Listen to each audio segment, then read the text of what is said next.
देखिए बात, आज हम लोग पढ़ रहे हैं एक्सरसाइज 5 चैप्टर। हम लोग पहला, दूसरा, तीसरा, चौथा 4 चैप्टर हम लोग पढ़ चुके हैं। ये हमारा है चैप्टर नंबर 5। इस चैप्टर का नाम है एपी।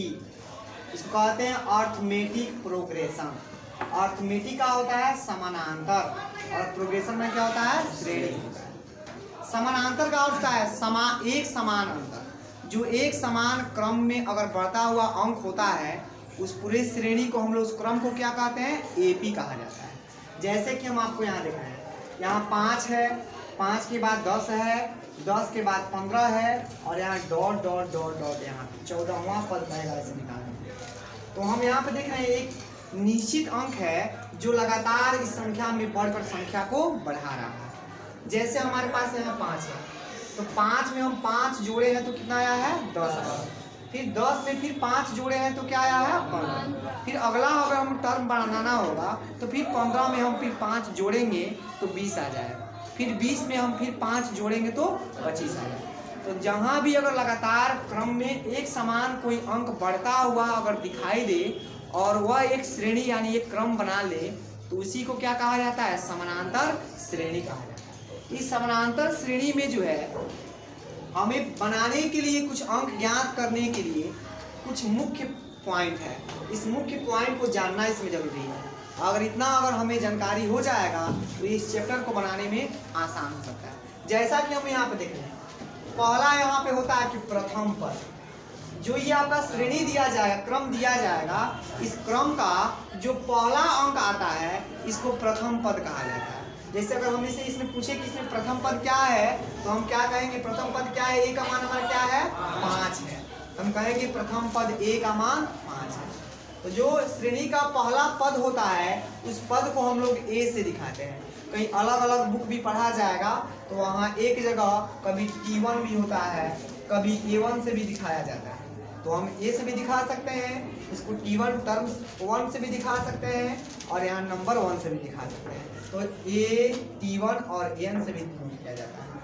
चलिए दूसरा पॉइंट है हमारा सार्व अंतर है। सार्व अंतर कॉमन डिफरेंस होता है।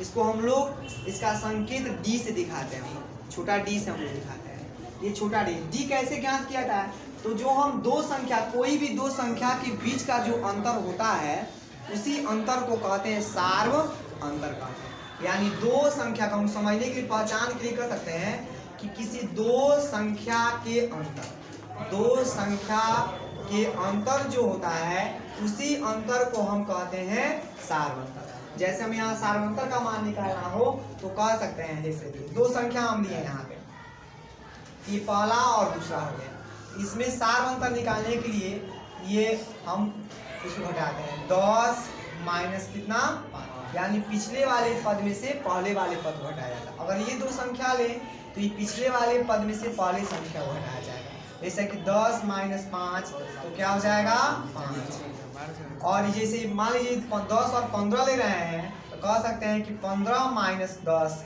इक्वल टू कितना आ जाएगा, 5। इसी को हम लोग कहते हैं सार्वंतर। तो हम समझने के लिए कहेंगे कि किन्हीं दो संख्याओं के बीच का जो अंतर होता है उसी को सार्व अंतर भी कहा जाता है। और इसको फॉर्मूला में देखिएगा तो हम कहते हैं, इसको A1 से दिखाते हैं, पहला को दूसरा टर्म है तो A2 से, तीसरा टर्म है तो A3 से, ऐसे ही बढ़ता हुआ जाता है।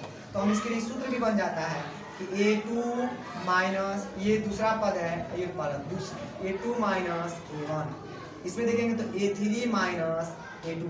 ये सभी सार्वंतर का फॉर्मूला बन सकता है। तीसरा में आता है पदों की संख्या।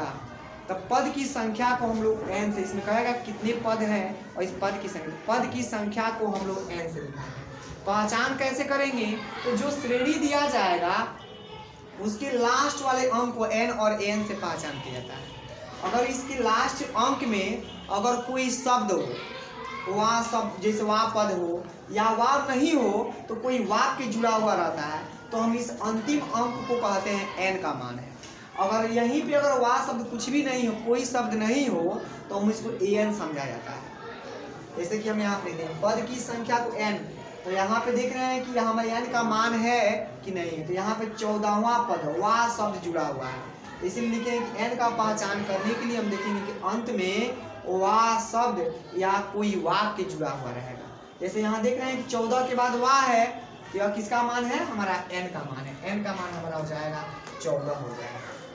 अगर यही वाह अगर शब्द नहीं रहे तो हम यहाँ an समझ रहे हैं इसको, अगर वाह नहीं रहता तो यहाँ an का मान आता है। और इसके बाद जो ये हमारा फॉर्मूला है कि कोई चार में यहाँ a, d, n और an, कोई चार में से किसी एक का मान अगर निकालना हो तो इस सूत्र का हम लोग प्रयोग करते हैं, यानी कुल पद की संख्या होता है an equal to a plus n minus 1 into d, जैसा कि हम लोग समझ चुके हैं।